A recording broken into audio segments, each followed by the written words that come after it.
Hello, my name is Bill Berquist. I'm a member of the Global Psychology Task Force.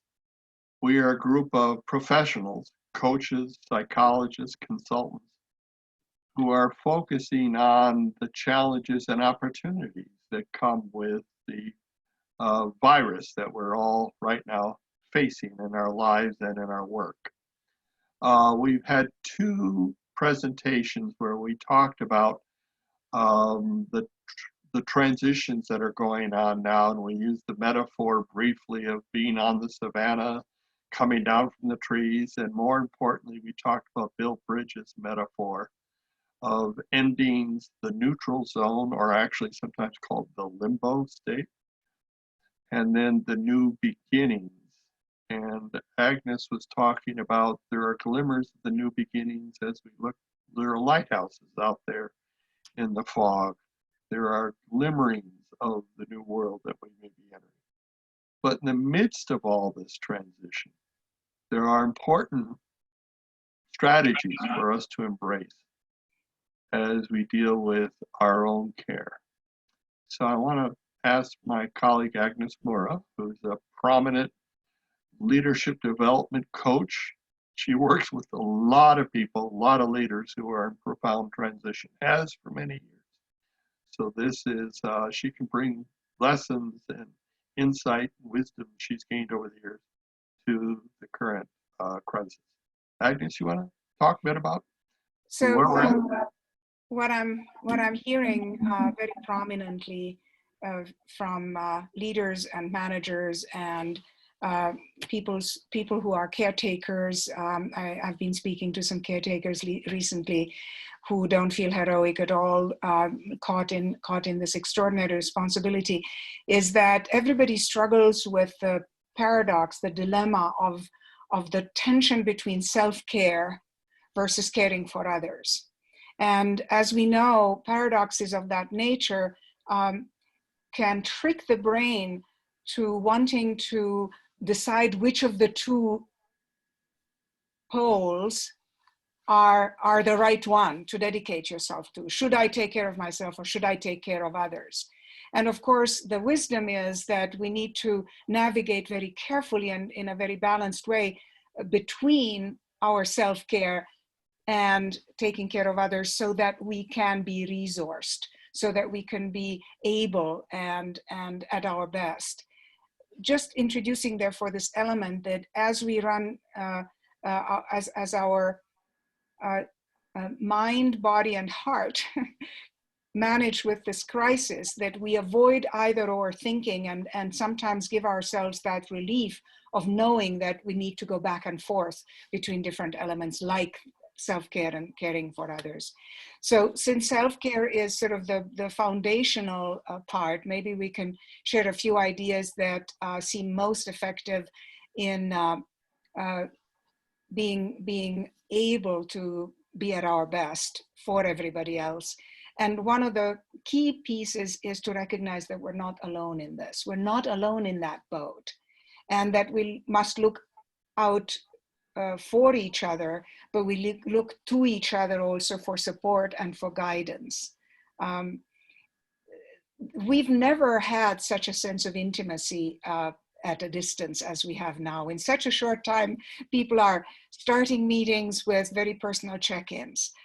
We're basically sitting in each other's living rooms and home offices. So how do we preserve this paradoxical closeness and sense of intimacy and connectedness that we're generating with with digital cups of coffee and parties and digital birthdays and some very genuine sharings of states of mind and emotion.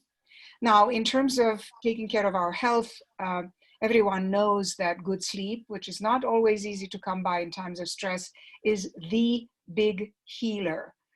That's the fundamental thing we all have to be sure we provide ourselves with.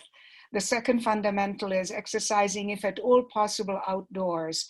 As we know, natural light is the biggest impactor, immediate impactor of mood that we can access so easily with a hat on, no sunglasses. 20 minutes in natural light makes the biggest difference for how the mind processes the situation.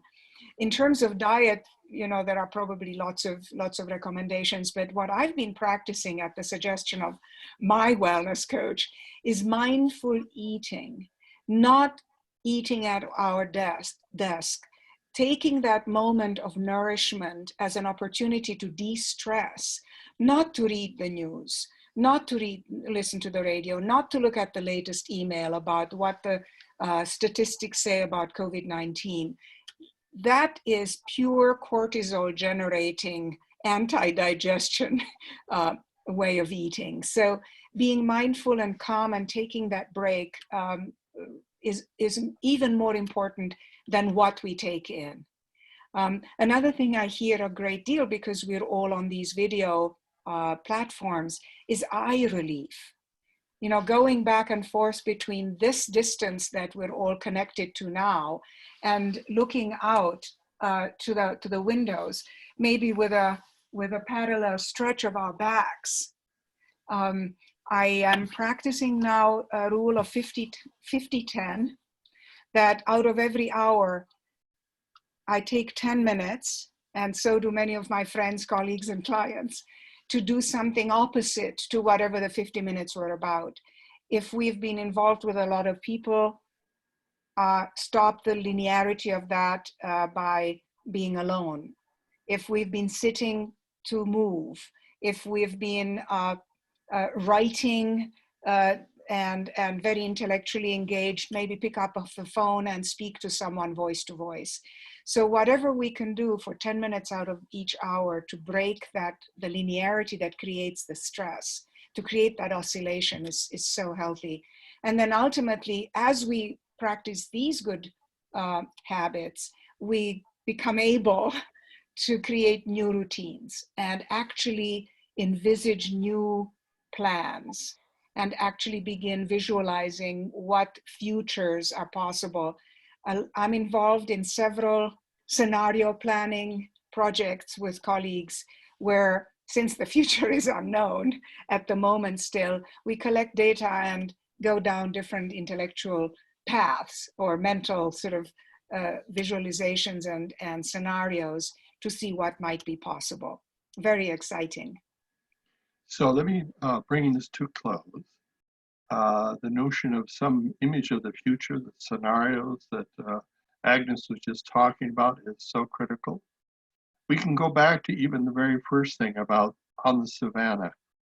The practical ideas that Agnes was presenting are essentially, we're out there on the savannah with real lions as well as imaginary lions. The idea of mobilizing, not freezing, the idea of getting the lumens, getting the sunlight, taking action, exercise, getting a good night's sleep are all critical in terms of being able to not just survive this difficult period, but to thrive and to look forward to the new land when our boat will finally reach another shore with people in our lives that we care about together.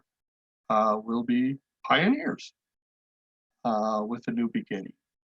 So I want to thank Agnes very much for joining me in these, and we hope that these video casts have been of help to you. Thank you very much.